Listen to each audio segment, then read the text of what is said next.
비트코인 가격은 하루 동안 변동폭이 $200밖에 되지 않습니다. 클래리티 법이 표결 무산 위기다. 아서 헤이즈가 이 이야기를 했죠. 뜬금없이 $100만 이야기가 많이 나오고 있습니다. 언론들은 이 사람의 주장이 신빙성이 있는지 없는지 검증을 하지 않습니다. 네, 여러분 안녕하세요. 저는 비트코인 저널리스트 김대영입니다. 비트코인 가격과 뉴스를 저널리즘 관점으로 분석해드리는 데일리 비트코인 시작하겠습니다. 비트코인 가격은 64,300달러입니다. 거의 스냅샷 같아요. 어제 가격이 오늘 가격이고 막 이러다 보니까 내가 지금 차트를 보고 있는 것인지 캡처해 놓은 걸 보고 있는 것인지 막 헷갈릴 정도입니다. 그러니까 하루 동안 64,200에서 64,400 사이를 왔다 갔다 하고 있습니다. 그러니까 하루 동안 변동폭이 $200밖에 되지 않습니다. 굉장히 지루하죠. 네. 자, 일주일을 놓고 보면 콜드카드 사태로 조금, 콜드카드 사태로 좀 떨어졌지만 다시 회복했고, 한 달로 넓혀봐도 63,000에서 62,000까지 내려간 적이 있었지만 바로 회복을 했기 때문에 좀 넓게 보면 62,000에서 66,000의 박스권을 벗어나지 못하고 있습니다. 참 8월 달에는 약세장의 해, 약세해 8월은 그리고 미국의 중간선거가 있는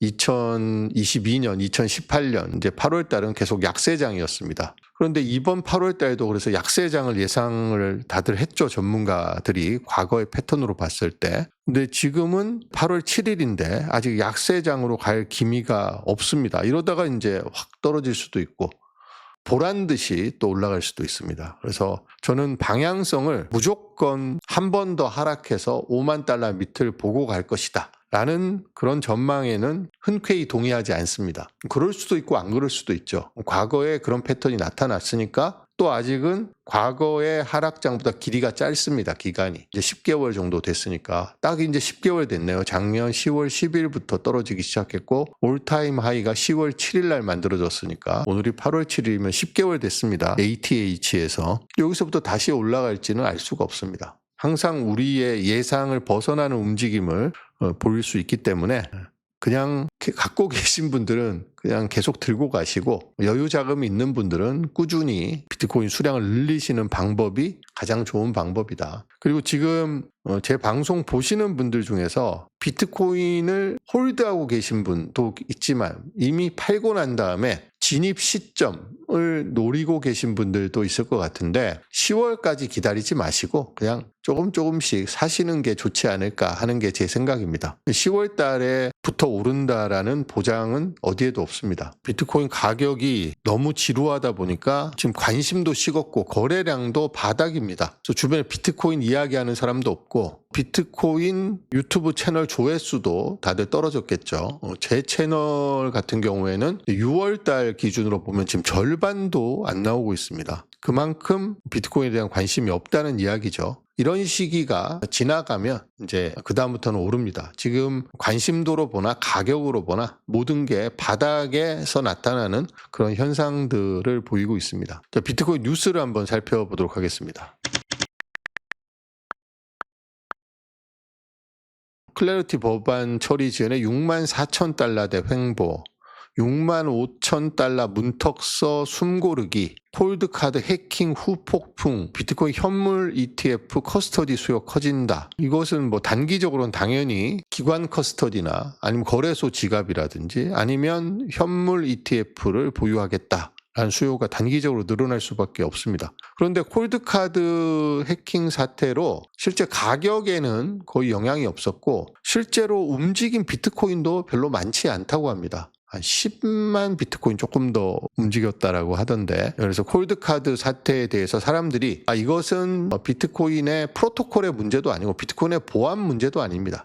콜드카드를 만든 캐나다의 회사죠. 그 회사가 만든 제품의 엔트로피 생성 결함의 문제이기 때문에 그 문제를 정확하게 인식하고 문제를 좁혀서 보는 거죠. 문제는 요만큼 발생했는데 그 문제를 이렇게 키워서 봐버리면 해법이 찾아지지 않고 혼란만 생깁니다. 그런데 이제 비트코이너들은 이 문제를 정확하게 그 문제로만 국한해서 지금 보고 있기 때문에 혼란이 벌어지지 않고 있다. 그래서 별 영향이 없다. 전 세계 비트코이너들 중에서 콜드 월렛에 보관하는 사람도 소수입니다. 그 중에서 콜드 카드를 쓰는 사람은 더 소수겠죠. 그 중에서 비트코인을 탈취당한 사람은 극소수입니다. 그러니까 문제를 정확하게 문제의 범위만큼 국한해서 보고 있기 때문에 별 영향이 없다라고 생각을 합니다. 이게 비트코인러들이 성숙한 태도를 보이는 거죠.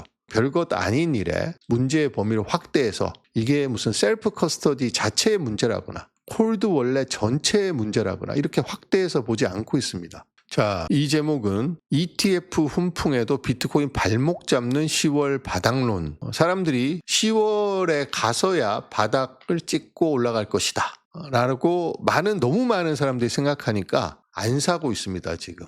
그리고 박스권 안에서만 6만 6천 오면 팔고 6만 3천 되면 사고 6만 3천이 깨지면 사고 단타 치는 분들은 그렇게 하고 있겠죠. 6만 5천 넘어가면 팔고 6만 3천 깨지면 사고 요 구간에서 샀다 팔았다 하시는 분들이 있는 것 같고 지금 대기를 하고 있는 분들은 굉장히 많은 것 같습니다. 그래서 지금 유동성 순환 측면에서도 아직 비트코인의 유동성이 도달하지 않았고 그다음에 과거에 하락한 기간에 비해서도 아직은 좀 짧고 하기 때문에 대기하고 있는 자금이 많은데 여기서 글로벌 핫머니가 이제 됐어. 비트코인을 먼저 끌어올려야 되겠어 해서 먼저 확 들어와 버리면 순식간에 올라갑니다. 그 타이밍 우리가 어떻게 알겠어요? 그것은 글로벌 핫머니로 움직이는 사람들이 인위적으로 의도적으로 타이밍을 결정해서 들어오는데 너무나 많은 사람이 10월을 예상한다면 오히려 10월이 안 될 확률도 있지 않을까요? 너무 많은 사람들이 그렇게 예상하고 행동을 한다면 10월이 만들어질 수도 있습니다. 그것을 자기 실현적 예언이라고 하죠. 근데 자기 실현적 예언은 지금 개미들이 하는 거고 만약에 글로벌 핫머니 엄청난 유동성을 움직일 수 있는 그런 주체들이 있다면 그런 주체들은 이것을 이용하려 하지 않을까 싶습니다. 지금 클래리티 법이 표결 무산 위기다 이런 기사가 3시간 전에 떴네요.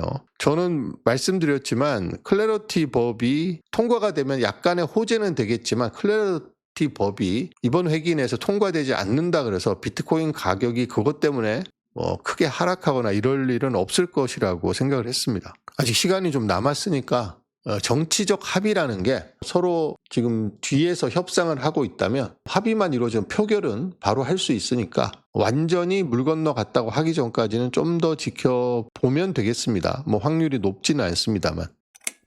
지난주에 비트코인 뉴스를 보면 가장 많이 등장하는 단어가 바닥이었습니다. 지난주에는 바닥이란 단어가 굉장히 자주 등장하는 걸로 봐서 그만큼 전문가들이 바닥 이야기를 많이 하기 시작했고 그것을 받아 쓰는 언론이 많아지니까 바닥 이야기가 키워드로 자주 등장을 합니다. 근데 이번 주 들어서는 100만 달러 이야기가 나오기 시작했습니다. 지금이라도 사야 하나, AI 버블 꺼지면 비트코인 100만 달러. 여기도 100만 달러 돌파 가능 전망도, 서울경제신문, 비트코인 매수 시점 왔나, AI 버블 꺼지면 100만 달러 넘길 것, 아서 헤이즈, AI 버블 붕괴가 비트코인 100만 달러 촉매, 이렇게 해서 100만 달러 지금 뉴스가, 아서 헤이즈가 이 이야기를 했죠. 아서 헤이즈가 이 이야기를 해서 여러 군데 매체가 이것을 계속해서 보도를 하면서 지금 뜬금없이 100만 달러 이야기가 많이 나오고 있습니다. 아서 헤이즈는 누군지 아시죠? 아서 헤이즈는 전망을 너무 자주 바꾸기 때문에 저는 신뢰하지 않습니다. 아서 헤이즈는.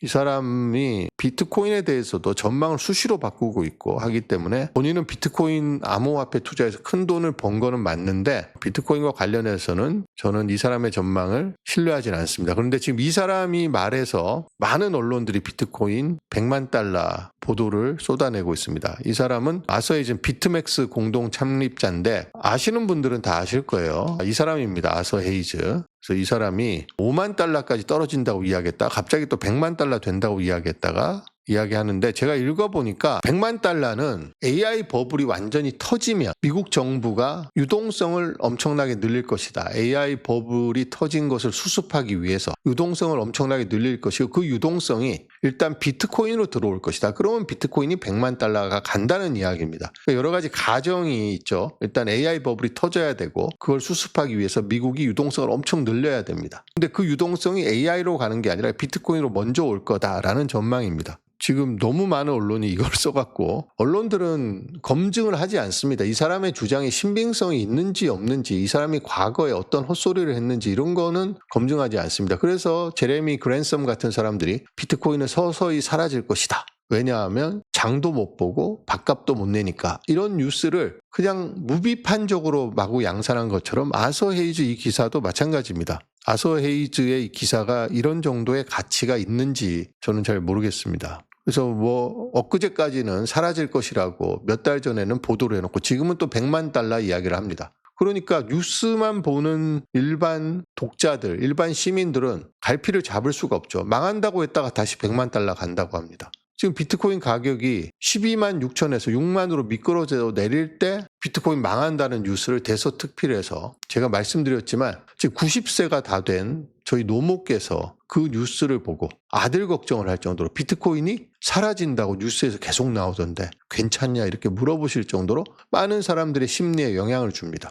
근데 지금 와서 또 100만 달러 이야기를 이렇게 하거든요. 그런데 100만 달러의 근거가 아서 헤이즈라는, 제가 보기엔 신뢰할 수 없는 한 개인 전문가의 의견만을 토대로 하고 있습니다. 구조, 장기적인 그런 변화를 이야기하는 것도 아닙니다. 수요 공급을 이야기하는 것도 아닙니다. 채택을 이야기하는 것도 아닙니다. 그냥 아서 헤이즈의 말 한마디에 이런 기사를 국내 언론들이 일제히 쓰고 있거든요. 그래서 이 기사를 보고 혹해서 비트코인을 사시는 분들은 실제 100만 달러 도달했을 때는 안 들고 계실 확률이 높습니다. 왜냐하면 본인이 어떤 공부를 해서 확실한 근거를 갖고 비트코인에 대한 믿음과 철학이 생겨서 산 게 아니라 기사에서 100만 달러 간다는 기사를 봤기 때문에 지금 6만 달러에서 100만 달러 가면 도대체 얼마야? 하고 사셨다면 100만 달러에 도달할 때까지 들고 있을 수가 없습니다. 사토시 나카모토가 비트코인은 참으로 설명하기 어렵다, 비교 대상이 전혀 없다라고 말을 했습니다. 그래도 사람은 비트코인을 설명해야 되니까 뭔가 비교해서 설명해야지 좀 이해가 쉽잖아요. 그래서 처음에는 디지털 골드라는 서사를 만들어서 금에 많이 비유했습니다. 금의 희소성, 그 다음에 영속성, 금은 썩지 않죠. 금은 영원히 갑니다. 그리고 연간 1.5%밖에 추가 생산이 안 되니까 극도로 희소하고 인간이 인위적으로 만들 수가 없습니다. 그리고 어느 정도 이동성이 있죠. 금 한 덩어리 들고 갈 수 있습니다. 금 한 골드바 10개 정도, 무리하면 20개 정도는 가방에 넣어서 갈 수 있죠. 그럼 이제 수십억이 이동이 하는 거니까 이동성도 있습니다. 아예 없지는 않죠. 그리고 가분성도 이론적으로는 머리카락의 몇 분의 1까지 가늘기로 잘라진다고 하니까 뭐 10,000분의 1인가요? 가분성도 있습니다. 다만 일반인이 가분하기는 어렵죠. 그리고 우리가 결제 현장에서 밥 10만 원어치 먹고 금 10만 원어치 제 반지 중에 10만 원어치만 잘라서 가세요, 이렇게 가져가세요, 이렇게 할 수가 없습니다. 그래서 가분성은 제약은 있지만 어쨌든 가분성은 있습니다. 그리고 금은 그런 4가지 속성, 희소성, 영속성, 이동성, 가분성, 이 4가지 속성 때문에 화폐로 인류가 오랫동안 써왔던 거거든요. 5,000년의 역사를 자랑하고 있습니다. 근데 비트코인이 나왔는데 비트코인이 금이 갖고 있는 이 속성을 그대로 갖고 있는데 다 우월하게 갖고 있습니다. 희소성은 지금 비트코인의 연간 공급량이 16만 4천 개, 전체 공급된 저량이죠. 지금까지 공급된 양은 2,006만 개입니다. 그러니까 연간 0.8%만 지금 추가로 공급되고 있으니까 금보다 희소하죠. 금은 연간 1.5%가 평균입니다. 근데 2028년부터는 연간 공급량이 8만 2천 개로 줄어듭니다. 그럼 0.4%가 되겠죠. 2032년부터는 4만 1,000개로 줄어듭니다. 그럼 0.2%가 됩니다. 그러니까 애초에 금보다 더 희소하게 설계가 됐습니다. 2020년에서 2024년 사이에는 금과 비슷했죠. 그때는 1.6% 연간 신규 공급이 됐습니다. 지금은 0.8%. 그래서 금보다 훨씬 희소하고, 금은 완전 무제한은 아니지만 어쨌든 채굴의 끝이 어딘지를 우리가 정확히 알지 못합니다. 근데 비트코인은 알고 있죠. 수학적으로 2,100만 개로 고정되어 있습니다. 그래서 이렇게 희소한 자산은 한 번도 없었다. 공급이 2,100만 개로 끝나니까. 그리고 수학적 코드와 프로토콜로 비트코인은 이루어져 있기 때문에 컴퓨터 코드하고 프로토콜로 이루어져 있고 수학적, 물리학적으로 앵커링이 되어 있기 때문에 영원합니다. 비트코인 네트워크는. 그래서 금의 영속성과 다른 방식의 영속성을 가지고 있죠. 그리고 이동성하고 가분성은 금하고 비교 자체가 안 됩니다. 이동성은. 제가 어제 이메일 같다는 이야기를 했는데 이메일처럼 국경 없이 24/7, 24시간 365일 마찰 없이 수수료 거의 없이 보낼 수 있습니다. 이동성은 비교가 안 되죠. 가분성도 1억 분의 1 비트코인까지 쪼개지니까 가분성도 누구나 다 쪼갤 수 있습니다. 금처럼 특수한 작업 도구가 있어야지 전문가가 자를 수 있는 게 아니라 비트코인은 그 자체로 1 비트코인이 1억 사토시로 돼 있습니다. 그래서 모든 면에서 금보다 월등히 우월하기 때문에 스토어 오브 밸류, 가치의 저장 수단으로 이제 비트코인을 먼저 어필을 했죠. 그래서 디지털 골드라는 서사가 2017년쯤 등장해서 가장 강력한 서사가 됐습니다. 그 다음에 나오는 서사가 2020년대 들어서 나오는 서사가 비트코인은 초기의 인터넷과 같다라는 서사입니다. 레리 핑크 블랙록 회장이 작년에 비트코인은 1996년에 이 인터넷과 같다라는 말을 했습니다. 원래 레리 핑크 회장은 비트코인을 부정했던 사람이죠. 자금 세탁, 범죄자들이 쓰는 돈이라서 가치가 없다라고 평가했던 레리 핑크 회장의 입장을 180도 선회해서 비트코인을 돈의 인터넷이라고 평가하는 단계까지 왔습니다. 그래서 지금 90년대 인터넷은 이메일이었습니다. 초창기에. 지금 비트코인을 바라보는 시선은 그나마 쓰고 이해하는 사람도 이메일 정도 수준으로 쓰고 이해한다는 거죠. 그런데 인터넷이 우리의 문명을 다 바꿔놨습니다. 우리의 삶을 다 바꿔놨죠. 지금 인터넷 없이는 살아갈 수 없는 세상이 됐는데 앞으로 비트코인 없이는 살아갈 수 없는 세상. 그렇지만 그 비트코인은 추상화돼서 우리 눈에는 대부분의 사람들은 비트코인을 보지 못하고 보유하지 못하고 그냥 저 베이스에서 공공 인프라스트럭처로 기능하게 될 것이다. 국가나 초거대 기업이 준비금으로 쓰고 모든 최종 정산을 비트코인으로 한다. 그러면 일반인들은 비트코인을 볼 일이 없겠죠. 쓸 일도 없고. 네, 그런 미래로 나가지 않을까라고 생각을 합니다.